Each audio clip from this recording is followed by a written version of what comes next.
Hello friends, mummies kitchen craft में आप सबका स्वागत है। आज हम बनाएंगे लसोड़े का, चना मेथी का और गरमर का अचार और साथ में आम का मीठा अचार। ये सारे अचार हम गर्मियाँ शुरू होते ही बनाते हैं। वैसे तो गर्मियाँ मार्च से शुरू हो जाती है, लेकिन ये गुंदा वगैरह अप्रैल में मिलने शुरू हो जाते हैं। और बहुत बढ़िया वाले गुंदे चाहिए जो एकदम कच्चे हो और हरे हरे से हो, वो अप्रैल में मिलते हैं। मई आते आते थोड़े से वो पकने लग जाते हैं। तो अगर गुंदे का अचार बनाना हो तो अप्रैल के शुरू में, ये अप्रैल एंड तक उसे बना दीजिए। तो आज मैं बना रही हूँ गुंदे का अचार, जिसे दूसरे स्टेट्स के अंदर लसोड़ा भी कहा जाता है। लसोड़े के अचार में सर्वप्रथम इसे हम तोड़ने के लिए चप्पू के साथ नमक लगा के इसको गुंदे को तोड़ के इसका सीड्स निकालते हैं। अगर बिना नमक के आप निकालोगे तो गुंदे में जो चिपचिपापन होता है उस वजह से उसके सीड्स निकालना बहुत मुश्किल हो जाते हैं। अभी मैंने इस गुंदे के अंदर हल्दी और नमक डाल के आधा घंटा रहने दिया था, ताकि इसकी चिकनापन जो और है वो भी कम हो जाए। ज़्यादातर हम लसोड़े के अंदर ये जो मसाला बनाते हैं वो अंदर स्टफ़ करते हैं, लेकिन आज मैं अलग तरीके से बना रही हूँ। मैंने आधा किलो लसोड़े लिए थे, उसके अंदर मैंने नमक और हल्दी डाल के रखी है। अब उसको कुछ पानी भी निकालना नहीं, कुछ नहीं करना, क्योंकि ये पानी नमक सब सोख लेता है। हमने एक आम को अच्छे से कद्दूकस कर लिया है। अब कद्दूकस किए हुए आम के अंदर हम अचार मसाला डालेंगे। मैंने अचार में रामदेव का अचार मसाला लिया है, जो टेस्ट में एकदम बढ़िया आता है। और हम गुजराती जिस तरह से अचार मसाला बनाते हैं उसी तरह से ये बना हुआ है। तो इसलिए अभी ये मसाला हम घर में नहीं भी बनाएंगे तब भी हमारा अचार घर के मसालों की तरह ही बनेगा। मैंने 2 कटोरी अचार मसाला लिया है, जो अभी जो हमने कद्दूकस की हुई आम है उसके हिसाब से लिया है। मैंने पिछले साल खट्टा अचार बनाने का मसाला भी मैंने बना के वीडियो डाला हुआ है। अगर आप देखना चाहते हैं तो उस वीडियो को आप देख सकते हैं। लेकिन अगर आप एकदम नए हैं और अगर आपने अचार बनाना है और थोड़ा सा ही बनाना है तो आप 250 ग्राम या आधा किलो का पैकेट लाके रामदेव अचार मसाला का पैकेट लाके भी अचार बना सकते हैं और वो एकदम बढ़िया ही बनेगा। मैंने इस अचार में आधा किलो लसोड़े लिए हैं, गुंदे को आधा किलो लिया है, आधा किलो मैंने आम ली है और आधा किलो मैंने अचार मसाला लिया है। प्रोपोर्शन लगभग सेम ही है। अभी हम ये गुंदे जो हमने तोड़ के रखे हुए थे उसको भी इसी में हम मिला देंगे। वैसे गुंदा हम स्टफ़ करते हैं तो उसमें क्या परेशानी होती है कि अभी शुरू में तो अच्छे लगते हैं, लेकिन कुछ समय अगर अचार रह जाता है तो 6 महीने के बाद अगर हम खाते हैं तो गुंदा के अंदर तेल वगैरह बहुत ही अंदर भर जाता है। तो गुंदा तेल से भरा हुआ होने की वजह से हम खा नहीं पाते हैं। तो इस वजह से हम अचार को इस तरह से बनाएंगे, गुंदे को तोड़ देंगे तो वैसे ही मसाला उसको लग जाता है, मसाला और आम इससे चिपक जाते हैं, तो बहुत ही बढ़िया अचार बनता है और उसमें तेल भी नहीं घुसता, तो इसलिए और ज़्यादा अच्छा लगता है। अब बाकी के जो आम हैं वो भी हमने इसमें डाल देने हैं।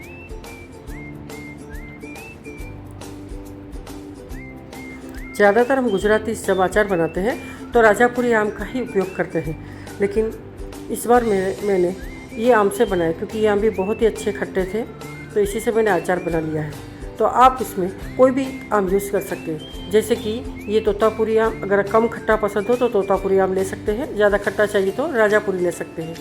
लंबा भी टिकता है अचार और अच्छा भी रहता है। अभी हम अचार को 2-3 घंटा ऐसे ही छोड़ देंगे, तब तक हम दूसरी प्रिपरेशन करते हैं। मैंने सरसों के तेल को गर्म करके ठंडा करने के लिए रख दिया है। साथ में मैंने ये जो कांच की बर्नी है, जो 3 किलो अचार उसमें आ जाता है, वैसी कांच की बर्नी रखी है, उसको मैंने इस तरह से गैस के ऊपर रख के गर्म कर लिया है। तो अंदर से उसके जो थोड़ा सा भी जो स्मेल हो या कुछ थोड़ा सा भी भेज वगैरह हो, वो सारा ही निकल जाता है और अचार पूरा साल रहता है, ख़राब नहीं होता है। तेल को बराबर चेक कर लेना है कि बराबर से ठंडा हो गया है कि नहीं। ठंडा हो जाए तभी हमें अचार में डालना है। और मैं इस अचार में, या कोई भी अचार हो, सरसों का तेल ही डालती हूँ। तो सरसों के तेल को बराबर से गर्म करके ठंडा करने के बाद ही डाला जाता है।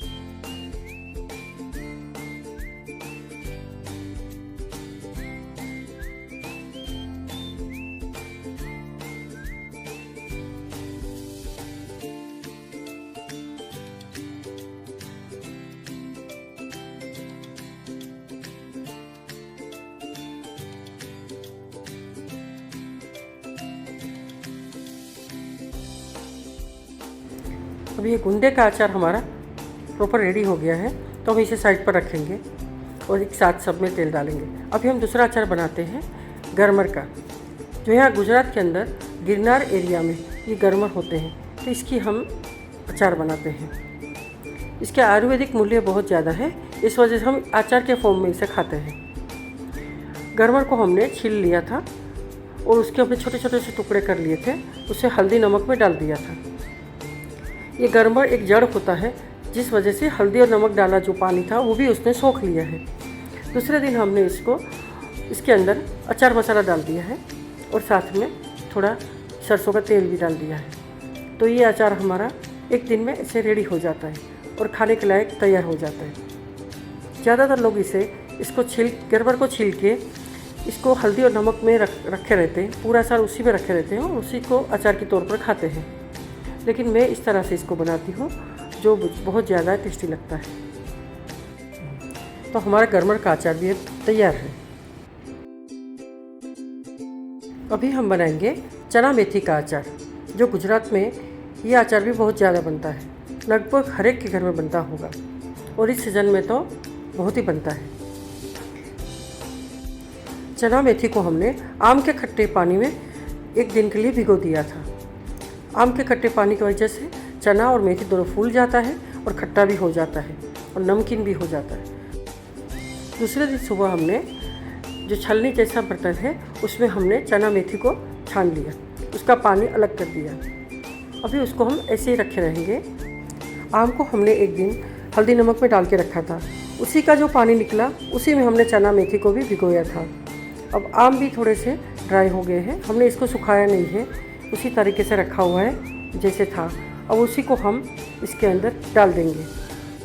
हमें चना मेथी का अचार थोड़ा खट्टा पसंद है, तो इसलिए हमने एक आम को हल्दी नमक डाल के किया था और दूसरे आम को हमने ऐसे ही काट के डाला है। तो कम से कम हमने 2 आम इसमें डाले हैं।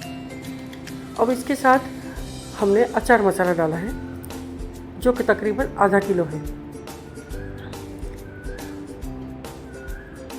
ज़्यादातर लोग चना मेथी और आम को थोड़ा कपड़े में डाल के 2-3 घंटा पंखे के नीचे रहने देते हैं, लेकिन मैंने ऐसा नहीं किया है। इन सबको इसी तरह मसाले के साथ मिलाया है। आम का पानी और थोड़ा छूटेगा और चना मेथी ड्राई नहीं होंगे और हमारा अचार एकदम रसीला बनता है। इस अचार को आप साल भर के बाद भी खाओगे तो इसी तरह कलर दिखेगा और टेस्ट भी वही का वही मिलेगा जो अभी आपने आज बनाया है।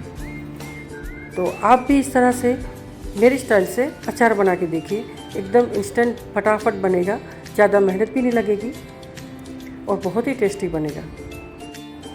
चना और मेथी के अचार को आप अभी जैसा दिख रहा है वैसा ही दिखना चाहते हैं और ऐसा क्रंची टेस्ट भी चाहिए, तो आप इसे फ्रिज में रख दीजिए। 1 साल बाद भी इसका टेस्ट और कलर वैसा का वैसा रहेगा। अचार को हम इतनी सावधानी से बनाते हैं, साफ़ सुथरे तरीके से बनाते हैं, तो हमारा अचार कभी ख़राब नहीं होता है। तो आप भी जब अचार बनाएं तो इन सब बातों का भी ख्याल रखें। खास करके पानी वाले हाथ हो या चम्मच हो तो अचार में बिल्कुल ना डालें। इन सब चीज़ों का ख्याल रखते ही हमारा अचार सारा साल बहुत ही बढ़िया रहता है। अभी सारे अचार हमारे रेडी है। हम हर एक अचार को बरनी में भर लेंगे और उसमें हमने जो तेल गरम करके रखा था वो हम इसमें डालेंगे। तीनों अचार में मैंने लगभग 1 लीटर सरसों तेल गरम करके ठंडा करके डाला है। बाद में थोड़े दिनों के बाद अगर तेल इसमें ज़्यादा सोख लेता है तो मुझे फिर से थोड़ा सा तेल डालना पड़ेगा, तो मैं डालूँगी। तो अभी के लिए इतना ठीक है।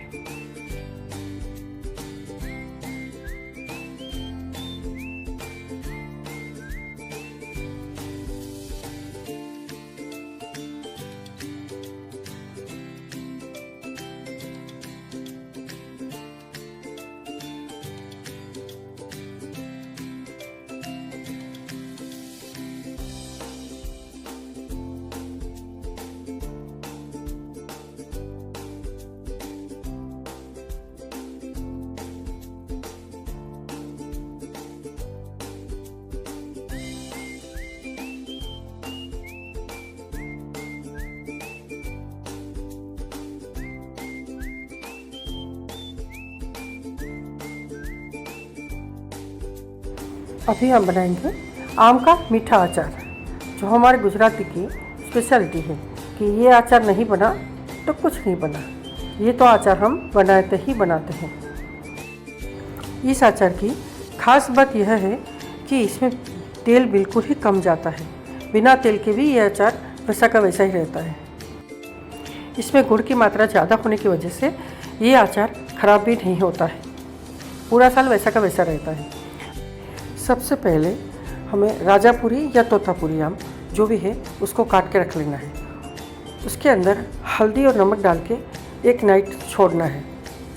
सुबह इसमें से जो पानी निकलता है इसे हम निकाल लेंगे, छलनी से निकाल लेंगे और एक कपड़े में डाल के आधा घंटा थोड़ा सा ड्राई कर लेंगे। अभी हमारे जो आम है उसके अंदर अभी हम अचार मसाला और गुड़ डालेंगे। अचार मसाला भी हमने आधा किलो लिया है और गुड़ भी आधा किलो लिया है। दोनों को हम मिलाएंगे और एक दिन के लिए छोड़ देंगे। अचार को बीच बीच में हम हिलाते रहेंगे जिससे कि गुड़ बराबर से मिल जाए।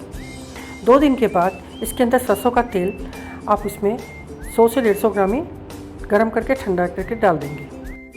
आज हमने गुंदा, गरमर, चना मेथी और गुड़ वाला कि आम का अचार, ये 4 अचार हमने बनाए।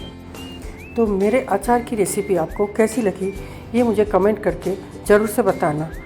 और अभी तक अगर मेरी चैनल को आपने सब्सक्राइब नहीं किया है तो ज़रूर से कर दीजिएगा, जिससे कि आगे भी मैं ऐसी ऑथेंटिक पुरानी रेसिपीज़ जो हमारे किचन में बनती हैं वैसी रेसिपीज़ मैं लाती रहूँ।